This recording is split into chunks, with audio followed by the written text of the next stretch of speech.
Tomato sauce boil ஆயிடுச்சு.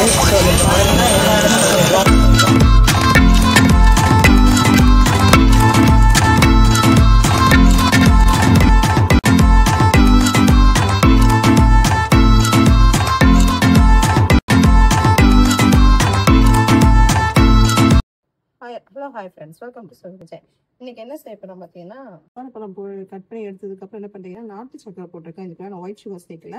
நான் வந்து வஃபல்ஸ் வந்து எக்கு சேர்க்காம தான் செய்ய போகிறோம். ஸோ இப்போ இது கூடயே வந்து என்ன பண்ணுறீங்கன்னா, நான் இந்த கப்பில் வந்து ஒரு கப் பசும்பால் எடுத்து வச்சுருக்கேன். காய்ச்சி ஆற வச்சுனப்பா அதையும் ஊற்றிக்கிறேன். இதை இப்போ வந்து மிக்ஸ் நல்லா போய் பிளெண்ட் பண்ணிக்கலாம்.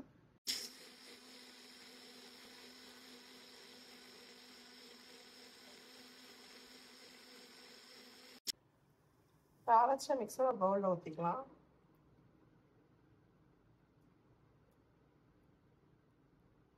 இதுக்குள்ளேயே கொஞ்சோண்டு வெனிலா எசன்ஸ் ஊற்றிக்கலாம்.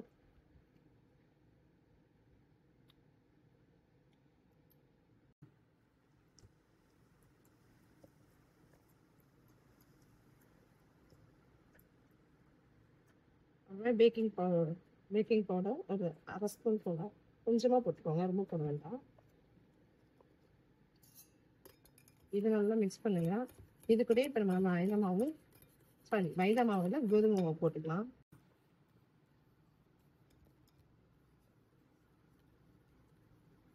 நல்லா கட்டியே நம்ம நல்லா மிக்ஸ் பண்ணிக்கோங்க.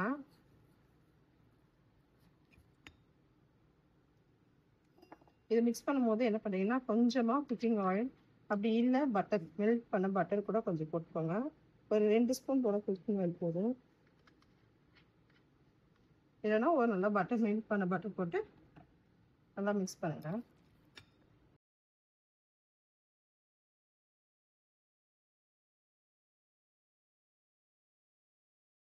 ஃபர்ஸ்ட் வஃபல்ஸ் மேக்கர் ஆன் பண்ணோடனே ரெட் லைட் எரியும். இப்போ நமக்கு வந்து உள்ள வந்து பட்டர் அப்ளை பண்ணியிருக்கோம். பட்டர் அப்ளை பண்ணதுக்கப்புறம் நம்ம வந்து நம்ம மிக்சர் வந்து வஃபல்ஸ் மிக்ஸ் பண்ணி வச்சுருக்கோம்ல, அந்த பேட்டர் ஊற்றிக்கலாம். அது ஊற்றி மூடி வைப்பேன். க்ரீன் கலர் லைட் எரியும். அப்போ ரெடி ஆயிடுச்சுன்னு அர்த்தம். இப்போ அந்த பேட்டர் ஊற்றிடலாம்.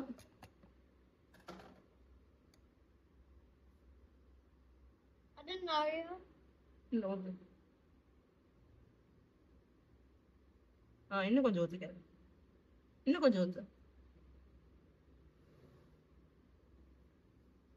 போதும் போதும். இப்போ க்ளோஸ் பண்ணிக்கலாம். க்ளோஸ் பண்ணலாம். இப்போ இந்த ரெட் லைட் வந்து க்ரீன் லைட் எரிஞ்சோடனே நமக்கு வஃபல்ஸ் ரெடி ஆயிடும். நம்ம ஆஃப் பண்ணி எடுத்துக்கலாம். லைட் ஆஃப் பண்ணோடனே திறந்துடுங்க, வஃபல்ஸ் ரெடி ஆகிடும். இங்கே பாருங்க எவ்வளோ சூப்பராக ரெடி ஆகிருக்கு பாருங்க. இதை அப்படியே ஒரு பிளேட்டில் மாற்றிடலாம். சூப்பரான வஃபல்ஸ் ரெடி ஆகிடுச்சு. நீங்கள் இது மாதிரி செஞ்சு குழந்தைங்க நீங்களே கொடுக்கலாம். நான் ஒரு வாட்டி ஊற்றிடுறேன்னா கொஞ்சம்